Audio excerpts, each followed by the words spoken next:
welcome. We are relaunching the Rainier Beach Action Team Meeting Series. It's been in hiatus for about 6 or 7 years. What we used to do was every month we would have a different action team meet to discuss the issues of the neighborhood. Those action teams were education, public safety, transportation, economic development, the arts, and environmental justice. We have evolved as an organization, and now we've collapsed all those into 4 particular categories. And you are at the Lifelong Learning Action Team meeting, where the focus is on academics, education support, education advocacy, and family life. And we call that lifelong learning. So by virtue of you being here, whether you realize it or not, you are joining in as an action team mate to support the development of those activities in this wonderful neighborhood. So give yourselves a round of applause for that.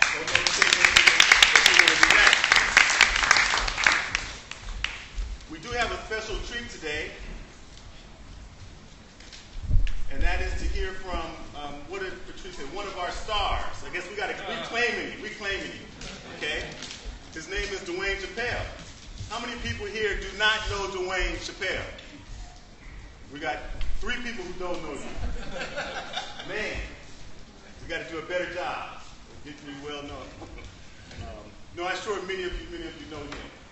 Before we get to that, I just wanted to share with you one of the initiatives that Rainier Beach Action Coalition has initiated and that we are looking to develop, and that's the use of social media as a tool to inform the residents in our neighborhood about what's going on, to give the residents in our neighborhood an opportunity to contribute to what's going on in the neighborhood. So if you'll take a look at our screen, I want to show you one of the key features of our social media work, and that is the Rainier Beach Newswire. It is using social media to report in real-time activity about what is going on in the neighborhood. All you have to do is use your cell phone,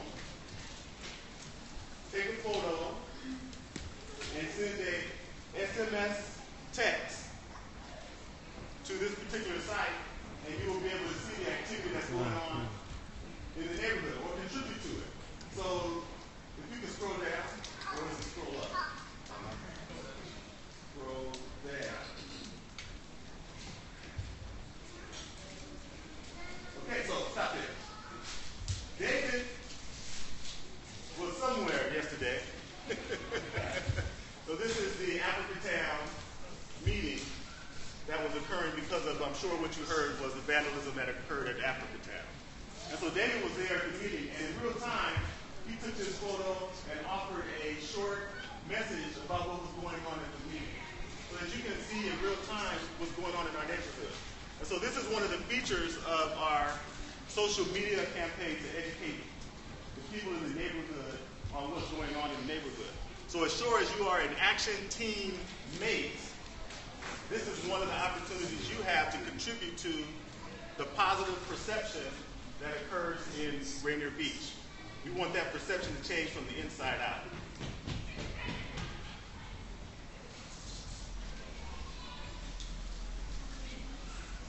I'm not going to waste your time anymore by me talking, while there's a lot that I could say. Well, here you go. Real time. Before I could shift to my next topic, real time. So this is the opportunity we have. We want young people to be part of this. We want you to be part of this. And we're excited about this part. So you'll hear more about it. You know, as I think about our next presenter, who's our keynote today, to get this lifelong learning piece launched, I am excited to introduce him. I was happened to be listening to the radio today and had the fortune to hear Angela Davis talk about we are in a time today of promise, that we are There are more people now conscious about inequality and the challenges that we're facing as a community than any other time in the world. But it's a time of promise because of that. And the gentleman that I want to introduce to you now is part of that promise for us. As you know, he was principal at Rainier Beach High School. He has a family here, originally from Texas, and now is working in the city of Seattle as the director for the Department of Early Learning, Education and Early Learning. And we're excited about that. And so I want to introduce to you one of our promises to help move our city to the place that it needs to be, to move our families and the young people to the place they need to be, in Dwane Chappelle. So can you welcome him to the podium?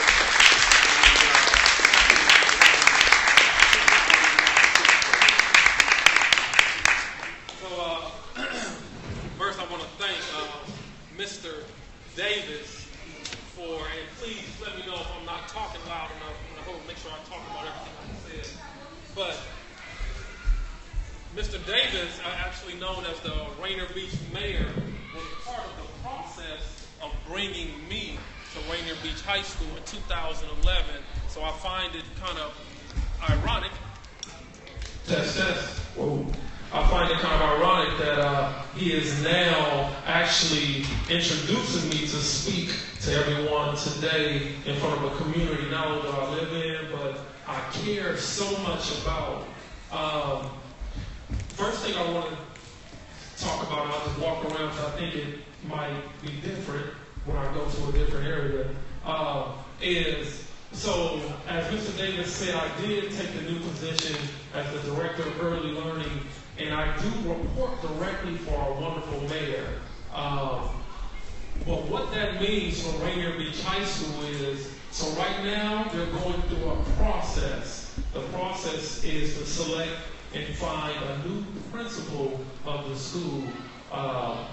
I am going to continue to support them with that process, but currently I did not sit on the interviews or anything of that nature. I will be supporting on the next level once they select whomever the candidate is going to be. I'll be with the superintendent and directors, helping make sure we get the right person that's going to continue to move the school and the work that we all started.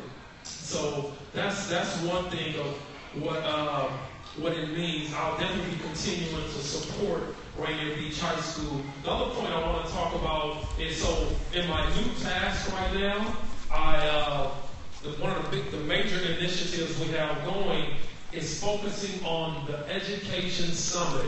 So our mayor, Murray, has said he wants to put on an Education Summit and host 20 or more conversations throughout the city. So Rainier Beach High School is going to be the host of one of the community conversations. So I hope everyone comes. And Ms. Pearson right here is actually the parent engagement coordinator at Rainier Beach High School.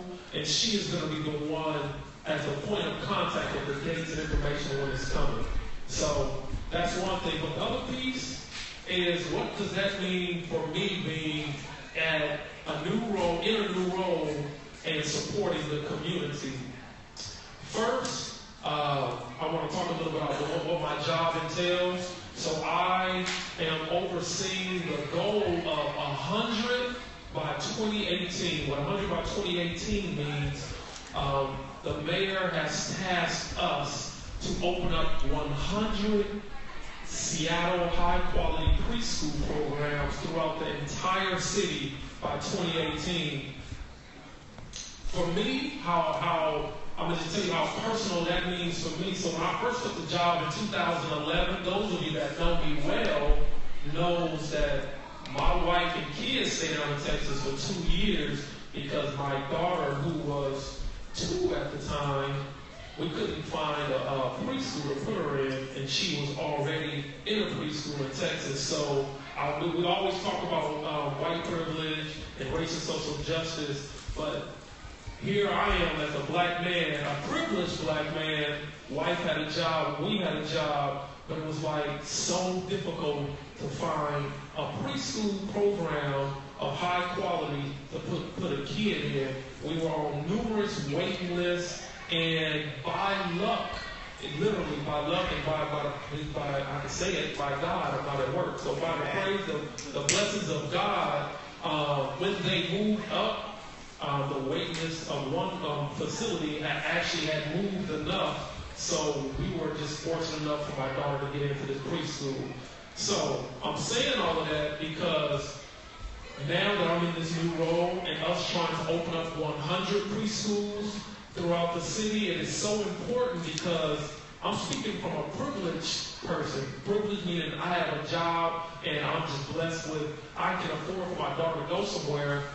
We've had a difficult time, but we need to make sure that all families, despite their income, whether they have a job or not, have a place to send kids, because if we're serious about closing the gap, that's where it all starts. It starts making sure that our little ones, such as these two right here, are ready for kindergarten. So that is one of our initiatives right now. The goal, again, as I said, is 100 by 2018, and this is we are talking about high quality preschool. We have they have one in South Shore. I think South Shore is 4 days, and they do planning on the 5th day. We have one at Van Nassau.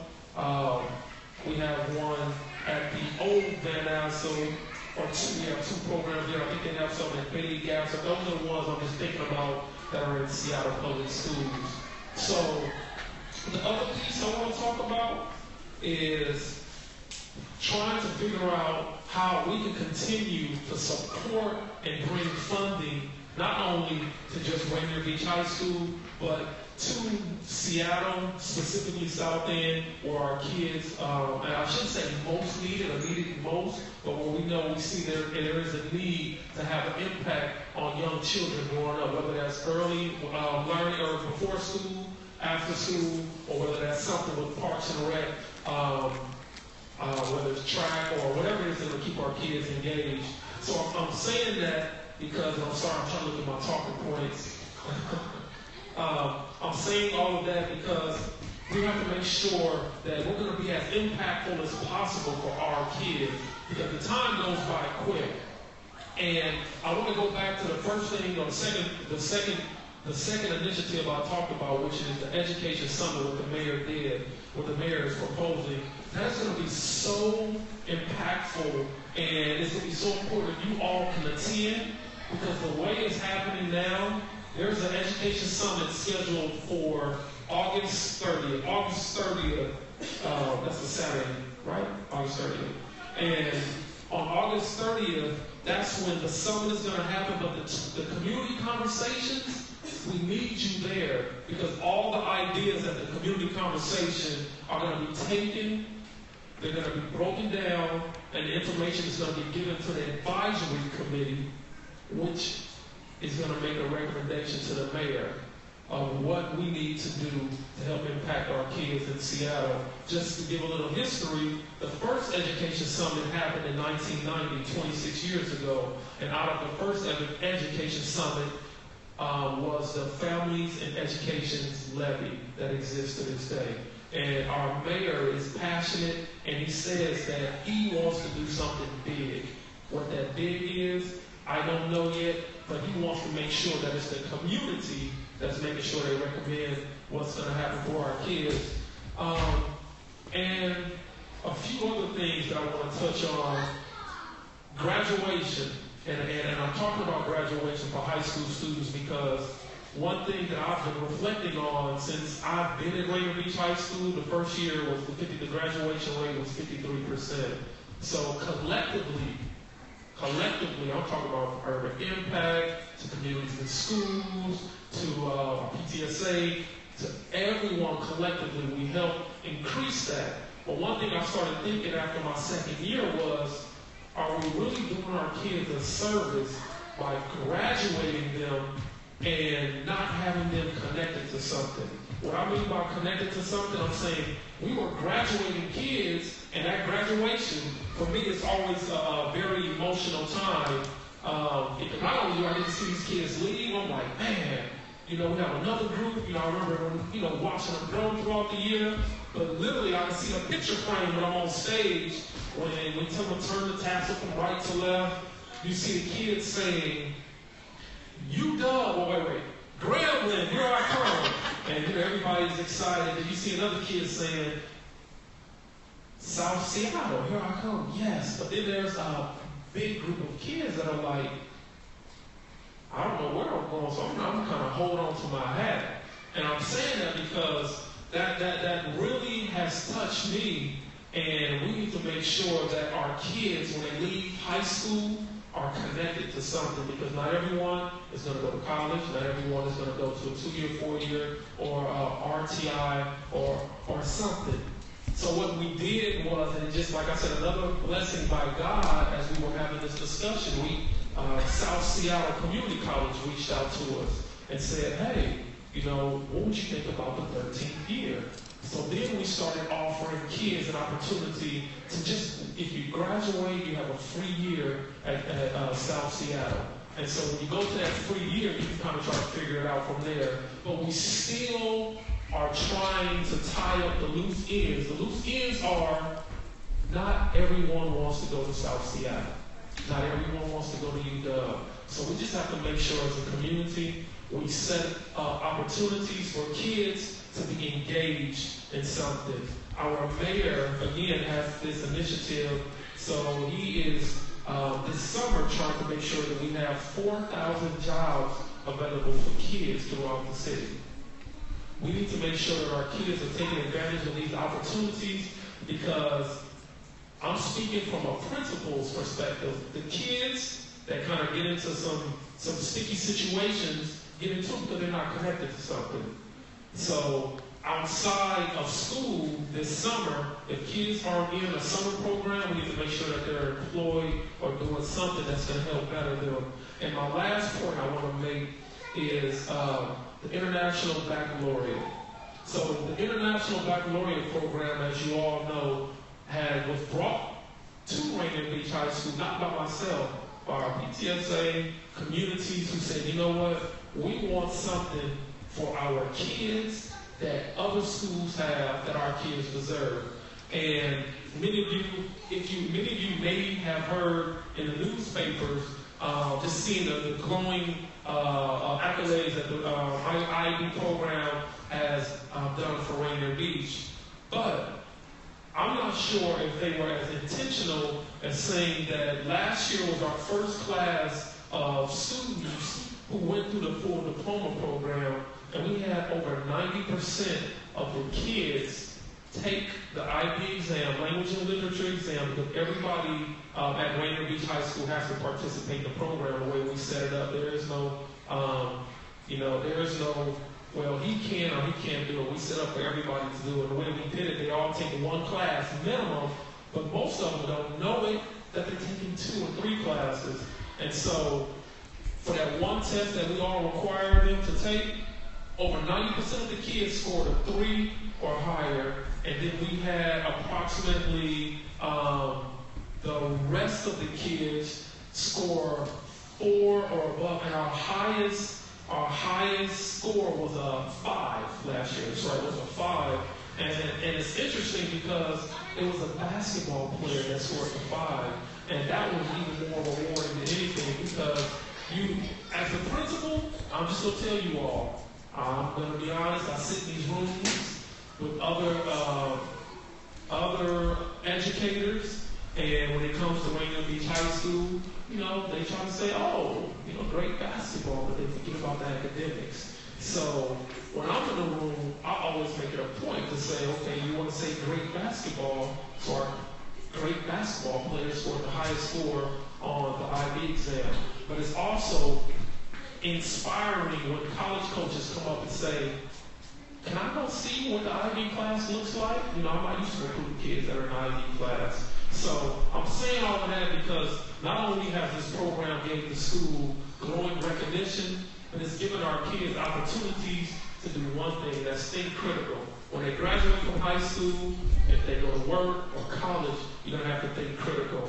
In my new role as a young adult, I'm thinking critical all the time. But the difference is, I have a group of people like this supporting me to help me make decisions. And our young people that are at the schools, when they leave, more than likely, they won't have this support team helping them make decisions. So I leave you all with these last little words that I love to tell kids, that there's an author by the name of Jaquanza Kunjufu who says, I don't think I don't do what I think I can.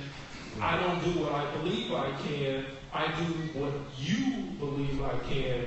And he said that in his book, talking about teachers and their beliefs and students, but it also goes to community members and parents, that if we believe and make sure our kids know that we believe in them, they'll be very successful. So, Mr. Davis, I am done speaking, and I don't know if you want me to take questions or not. Yes. Okay. So, I said a lot. Yeah, let's give it